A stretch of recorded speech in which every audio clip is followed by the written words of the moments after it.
So, here we are. This is the rest of it here.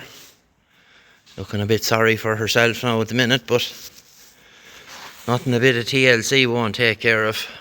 Obviously I just took the head off it and brought it home, and we'll bring the rest of it home when we're ready for it. But so it's sitting here about 4 years, Charlie tells me, and it's not a bad machine. Yeah, there's a few bit of damage to the table and stuff like that, but you know, that's character, isn't it?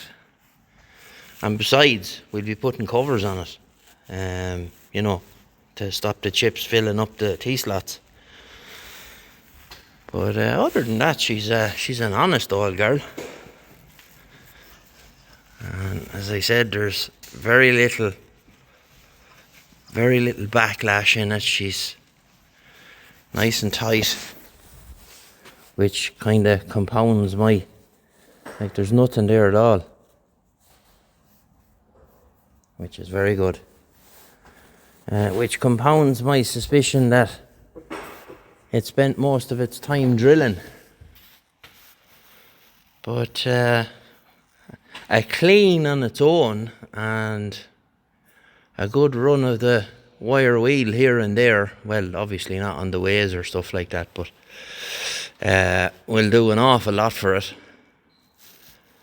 And we probably will paint it. So you can see there, it's Bridgeport by Adcock Shipley. So these were the ones that were made in England, and according to the number on the head, it's a 1964. So it's almost as old as my dad. I think he's about 10 or 12 years older than it. But you see the electrical panel is still there. All that'll come off, of course, because we're going to be doing our own thing. And well, see, it has the accessory socket on it there as well. That is for if you had the attachment to go on the back of it. When you swing the turret around, you can have the other little attachment on the back. Yeah, you don't often see that on them now. There's a couple more of them here, all feeling very sorry for themselves. But yeah, I just said I'd take this bit of footage of it while I was here, because all you've seen so far is a photograph of it. It's a photograph I took the very first day. It begged me to save it. It spoke to me. Don't let me die. And I just said I'd come back and we'd have a review of the motor. In the first video I said about it, it looked like that it had been rewound and yada yada, and it was. What I didn't cop until I was reviewing the footage, when I was looking over all the parts and stuff like that, when I was after taking it asunder, there's something very conspicuous by its absence. The fan. They never put the fan back on the top of the motor to cool it, so hence why it cooked itself. So you can see there, that's destroyed. And I'd hazard a guess now, if it was to meter them leads, I'd probably have a short on at least one pair, because this motor absolutely got red hot and destroyed itself. So I had to beat it apart to get the stator out, because the stator was completely, it was welded in there when it got so hot. It all the wax and there, and then when it turned off and it cooled down, it just welded itself. So that's what happened with the motor, and I had the shaft out then, and that led me on to my next problem. Let's go to the lathe. That I was trying, now this is typical of me, I start into doing things and I think of picking up the camera then. So I couldn't get the pulley off the shaft. I spent a good while at it trying it. So what I done was, I cut the stator off so I could chuck it. And I went in here with I think an 8mm the full depth, and my idea is that I'm going to machine out the shaft. So we're going up now. It's a 20mm shaft, so we're going up now to 18. So I have this set to about 300 RPM or so. Don't be afraid of the oil.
My key to stop there was when I seen that the pulley was wobbling.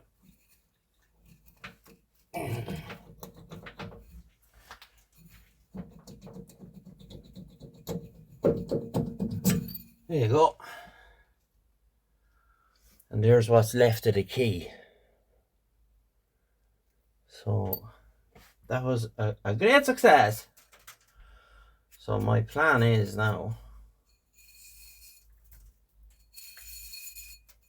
to locate a motor. And I got it, quite pleased with that. I got it without damaging the bore of the pulley, which was good. And because I spent considerable length of time trying to all the usual methods of heat and extreme violence. Where's the stator? I don't know if I showed you, but there's the stator. I cut that off, just ran the grinder down it, and then I was able to chuck the whole shaft and drill it out. So quite happy with that. Lovely. So I'll throw that in the bin, because that's about the only place it's any good for. So now I have my pulley. I just want to see, will this my other jaws would probably I have a set of outside jaws there, so if this doesn't work,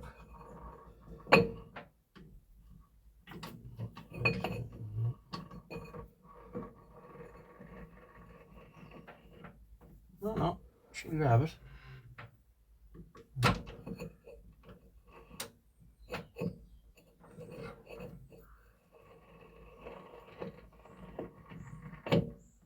No, I have to change the jaws to do that.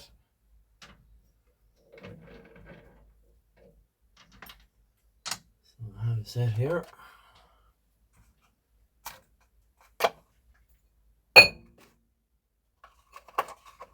This is something I hate doing because I nearly always get it wrong.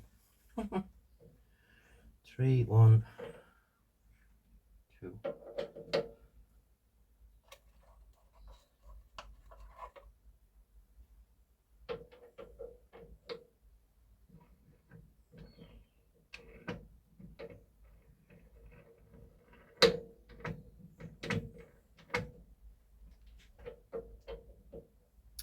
It's in the right way, it'd help, wouldn't it?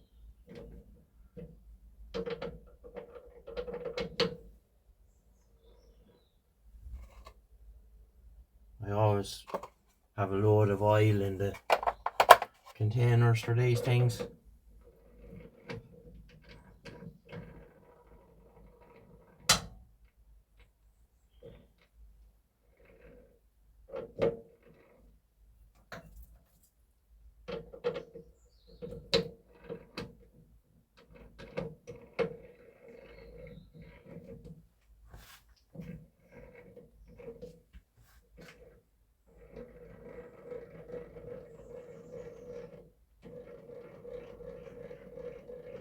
Nice.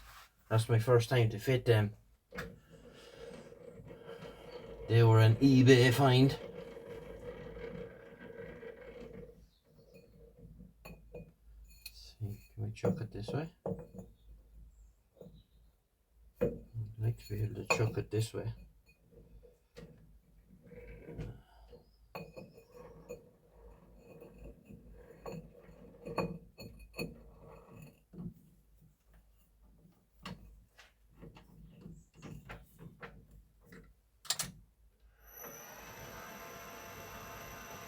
Nice.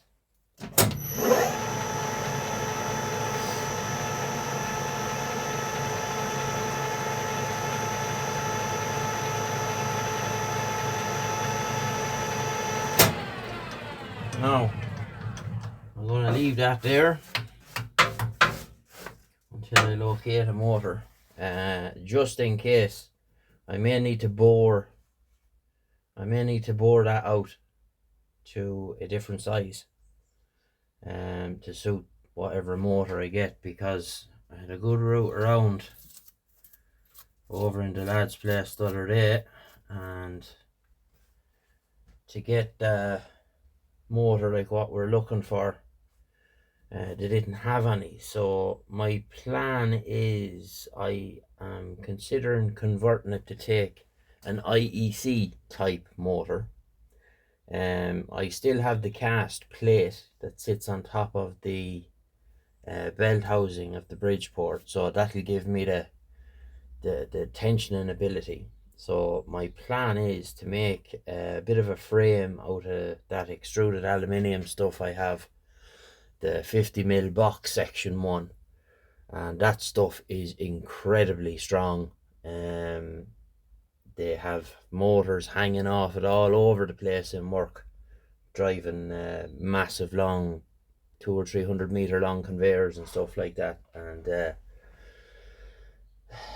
I've never seen one falling off yet, but I can have my motor on that, and I can do it when I make the, I'll have the frame, and then I'll have 2 bits of angle or flat steel or whatever with the 4 holes for the motor, and then 4 holes that goes into the extrusion where the T-nuts are in it, so I can slide it up and down and get the motor exactly where we need it, in terms of lining up the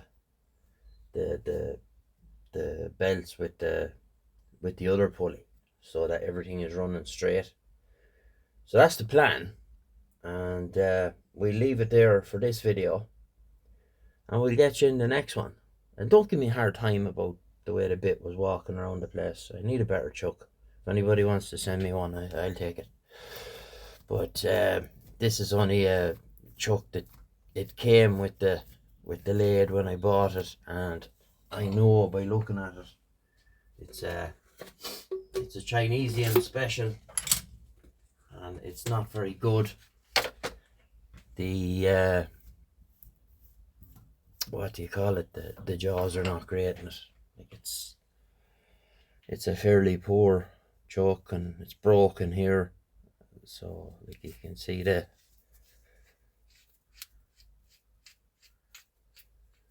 it's only a Mickey Mouse. It's all right for small bits, but anything big like that, not so good. So there we go. Happy with that.